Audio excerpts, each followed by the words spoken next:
Jadi IPO Hunter itu nguntungin nggak sih?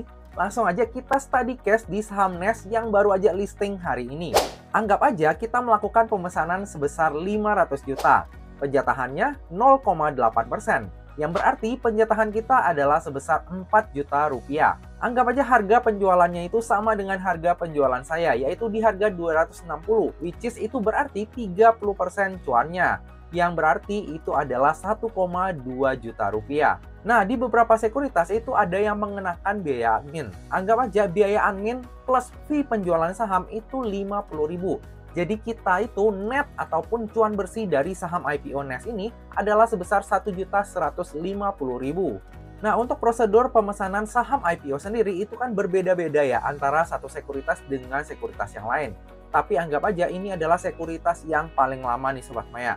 Untuk good fund-nya ataupun dana IPO-nya itu harus masuk di H-1 sebelum masa offering selesai, dan dia refund-nya itu pada saat sahamnya udah listing. Total ada 5 hari kerja tuh dari kita setor dana sampai dananya masuk ke rekening kita kembali. Jadi dalam 5 hari kerja, uang yang kita tempatkan di saham IPO yaitu sebesar 500 juta, itu bisa menghasilkan cuan sebesar 1.150.000.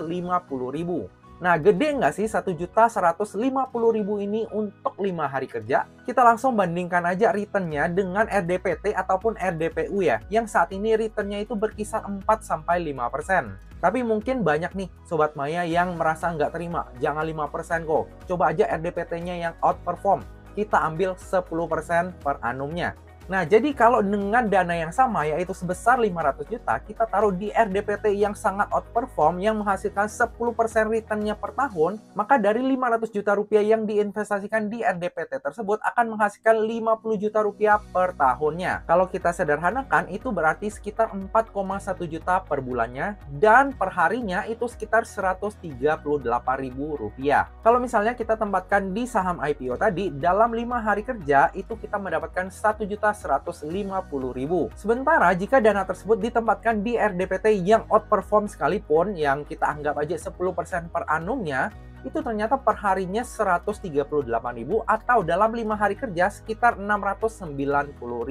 Jadi kalau kita bandingkan dengan dana yang sama antara IPO Hunter dengan kita taruh dananya itu di RDPT yang outperform, maka ternyata return-nya itu lebih menggiurkan di IPO Hunter ya. Jadi menurut Sobat Maya, jadi IPO Hunter menguntungkan atau enggak nih?